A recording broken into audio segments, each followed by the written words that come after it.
கேமராவில் ஃபோட்டோஸ் எடுக்கும்போது பார்த்தீங்கன்னா, அந்த கேமரா லென்ஸ் கிளியராக இல்லை, சுத்தமாக இல்லை அப்படின்னா, அந்த ஃபோட்டோஸ் ஒரு மாதிரி மங்கலாக தெரியும்.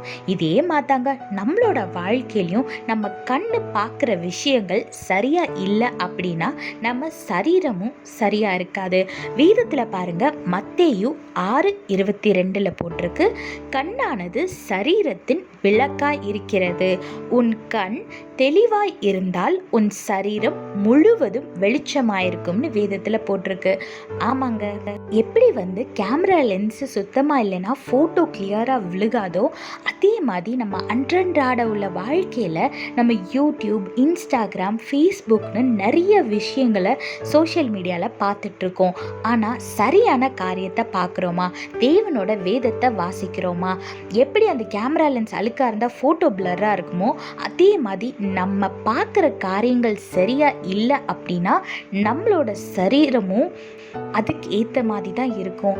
அதனால இன்னைக்கு நீங்கள் ஏசப்பா கிட்ட ஒப்பு கொடுத்து, ஏசப்பா என்னோட கண்களை உங்களோட கரத்தில் ஒப்பு கொடுக்குறேன், நான் என்ன பார்க்கணுன்னு நீங்கள் விருப்பப்படுறீங்களோ அதை நான் காண்றதுக்கு எனக்கு உதவி செய்யுங்க. உமக்கு பிரியமில்லாத காரியங்களை நான் பார்க்காதபடி நீர் உதவி செய்யுங்கன்னு நீங்கள் ஏசப்பா இடத்துல இந்த நாளில் ஒப்பு கொடுத்து கேளுங்க. ஃபோட்டோ கிளியராக வரணும், சூப்பராக வரணும் அப்படின்னா நம்ம லென்ஸ் கிளியராக க்ளீனாக இருக்கணும். அதே மாதிரி நம்மளோட சரீரமும் ஆரோக்கியமாக இருக்கணும். நம்ம ஆவிக்குரிய வாழ்க்கையும் ஆரோக்கியமாக இருக்கணும் அப்படின்னா நம்ம பார்க்குற விஷயங்களும் சரியாக இருக்கணும். தேவன் குறித்த காரியங்களை பாருங்க, அவரோட வசனத்தை பாருங்க, அவரோட வசனத்தை தியானிங்க, ஆரோக்கியமான ஆசீர்வாதமான வாழ்க்கையை வாழுங்க. கர்த்தர் உங்களோடு கூட இருந்து உங்களை ஆசீர்வதித்து பாதுகாத்து வழி நடத்துவாராக. ஆமென். When your camera lens is dirty, your picture will be blurry. So if you want a great quality picture, you have to keep your camera lenses clean. Likewise, in our life, if you want your body and your spiritual life to be healthy, you have to be very careful with what you see. Look what the Bible says in Matthew chapter 6 verse 22. Your eye is like a lamp that provides light for your body. When your eye is healthy, your whole body is filled with light.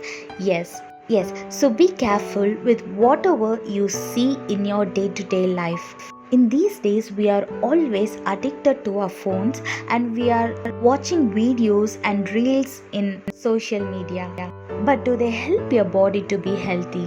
If you want a perfect picture, you have to clean your camera lens. Likewise, if you want a healthy body and a healthy spiritual life, you have to be very careful with what you see. Today, dedicate your eyes to God. Ask Him to help you to see what He wants you to see. Looking at the worldly things might make you happy today, but it will not take you to the heaven. So use your eyes to look what God wants you to see. Use it wisely to stay healthy. Sit in Lord's presence and start reading the Bible so that He will help you to overcome the worldly things that you are addicted to. So be careful with what you are seeing. Dedicate your eyes to Lord and live a healthy and blessed life. God bless you all. Have a blessed day. Amen.